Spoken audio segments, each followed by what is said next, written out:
Hello guys, welcome to learning class. तो आज हम मैथ्स क्लास में करेंगे डी मॉइवर्स थ्योरम के रिलेटेड एक न्यूमेरिकल सॉल्व।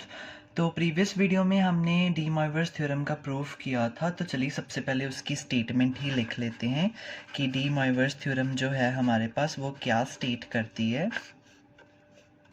तो पहले तो ये था कि अगर हमारे पास n एक इंटीजर है, if n is any integer, तो हमारे पास क्या होगा, जो cos theta plus iota sine theta की पावर n की जो वैल्यू होगी वो किसके बराबर आ जाएगी, cos n theta plus iota sine n theta. तो ये तो है हमारी first statement De Moivre's theorem की। और इसका जो सेकंड पार्ट है वो स्टेट करता है कि अगर n जो है वो इंटीजर नहीं है, इसके केस में वो कोई फ्रैक्शन है। So if n is any fraction, then one of the values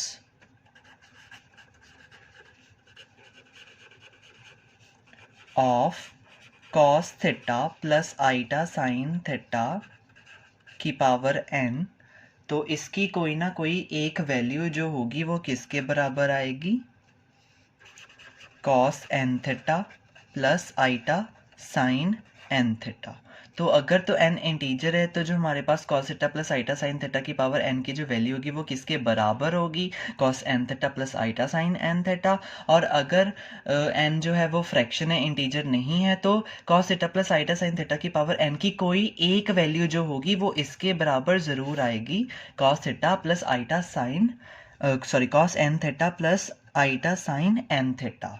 तो अगर इस चीज़ का आपको नहीं पता है कि ये कैसे हुआ, इस डी मॉइवर थ्योरम का प्रूफ, तो आप प्रीवियस वीडियो में जाकर देख सकते हैं। तो चलिए न्यूमेरिकल की तरफ बढ़ते हैं। तो आज जो हम डी मॉइवर थ्योरम के रिलेटेड जो न्यूमेरिकल सॉल्व करने जा रहे हैं उसकी स्टेटमेंट है, we prove that cos theta plus iota sine theta upon sine theta plus iota cos theta whole power 4 will be equal to cos 8 theta plus iota sine 8 theta. So this is the thing that we have to prove. तो चलिए solution की तरफ बढ़ते हैं। पहले हम left hand side लिख लेते हैं, cos theta plus iota sine theta upon sine theta plus iota cos theta की होल पावर 4। तो ये जो पावर है वो न्यूमरेटर में अलग से आ जाएगी और डिनोमिनेटर में अलग से। तो ये हमारे पास बन जाएगा cos theta plus iota sine theta की power 4 upon sine theta plus iota cos theta की पावर 4। तो देखिए ये डी मॉइवर थ्योरम का न्यूमेरिकल है, तो ऑब्वियस बात है कि इसमें जो हमारे पास डी मॉइवर थ्योरम यूज़ होगी। तो अब डी मॉइवर थ्योरम क्या कहती थी कि cos theta plus iota sine theta की पावर n।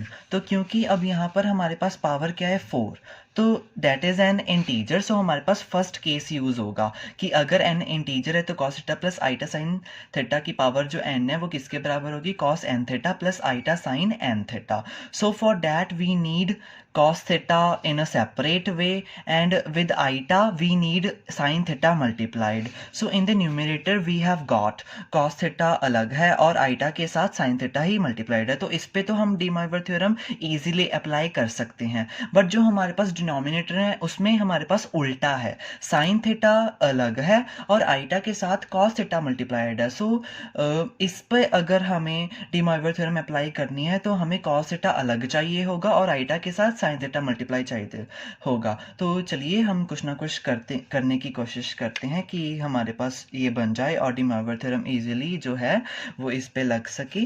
तो न्यूमरेटर तो एज इट इज ही रहेगा। तो अब देखिए साइन थीटा जो है हम उसको cos 90 माइनस थीटा भी लिख सकते होते हैं, क्योंकि ये आइडेंटिटी होती है कि जो हमारे पास साइन थीटा होता है वो किसके बराबर होता है, cos 90 डिग्री माइनस थीटा, और जो हमारे पास cos थीटा होता है वो हमारे पास बराबर होता है sine 90 degree minus theta. So these two formulas we are gonna use. So definitely in place of sin theta here we can write cos 90 that means pi by 2 minus theta plus eta, and in place of cos theta I am gonna write sine 90 minus theta, so power is 4. ठीक, इसके बाद देखिए अब हम जो है वो D Moivre theorem जो है अप्लाई कर सकते हैं।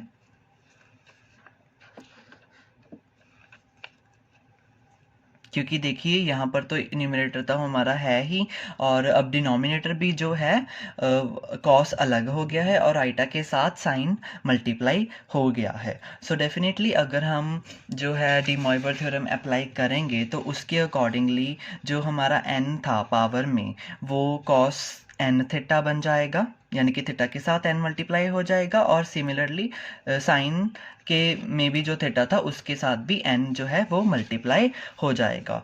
तो अब यहाँ पर हमारे पास क्या बन जाएगा फिर, cos 4 theta plus iota sine 4 theta. तो देखिए जो हमारे पास पावर थी वो थीटा के साथ आके मल्टीप्लाई हो गई है। और ऐसे ही हमारा जो है वो डिनोमिनेटर में भी होगा, बट जो डिनोमिनेटर में हमारे पास थीटा की जगह पर पाई बाई 2 माइनस थीटा है, तो जो हमारा 4 है वो किसके साथ मल्टीप्लाई होगा, pi by 2 minus theta, right, plus iota के साथ भी फिर साइन 4 मल्टीप्लाई हो जाएगा हमारा पाई बाई 2 माइनस थीटा के साथ। तो ये जो है ये हमारा बन गया है। तो इसके बाद न्यूमरेटर तो हमारा ऐसे ही रहेगा, 4 जो है वो मल्टीप्लाई हो जाएगा, तो 4 इंटू पाई बाई 2 ये हमारे पास बन जाएगा 2 पाई माइनस 4 थीटा, और ऐसे यहाँ पर हमारे पास आ जाएगा सिमिलरली 2 पाई माइनस 4 थीटा। तो देखिए फिर इसके बाद numerator cos 4 theta plus iota sine 4 theta, और जो डिनोमिनेटर है cos 2 पाई क्या होता है 360 डिग्री, 360 डिग्री माइनस है, that means they are talking about the fourth quadrant, and in the fourth quadrant cos is positive, so definitely cos 2 pi minus 4 theta is equal to cos 4 theta, and then plus iota sine 2 pi minus 4 theta. 2 pi minus, similarly they are also again talking about the fourth quadrant, and in the fourth quadrant sign is negative, so negative sign will come here, and then sine 2 pi minus 4 theta will be equal to minus, here I have written minus sine 4 theta. So we have come to this situation, and now can we write it as like cos 4 theta plus iota sine 4 theta into cos 4 theta minus iota sine 4 theta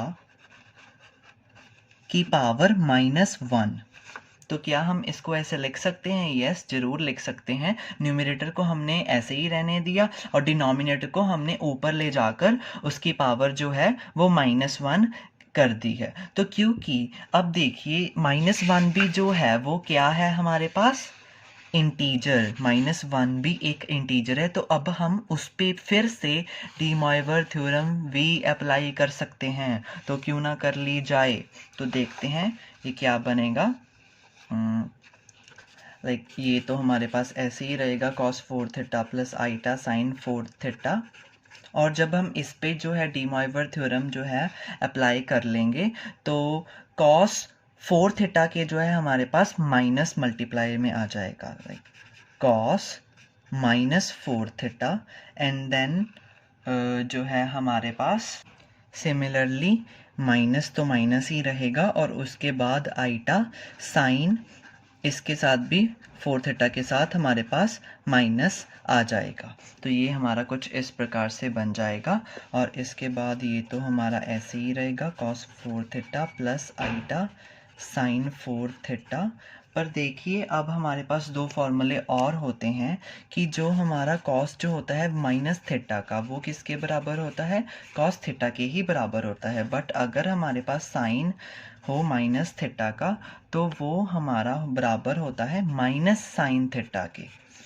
तो अगर हमारा angle negative है तो वो तो बीच में ही ख़त्म हो जाएगा। एक तरह आप ऐसे लगा लीजिए कि कॉस माइनस थीटा है वो कॉस थीटा के बराबर आ जाएगा।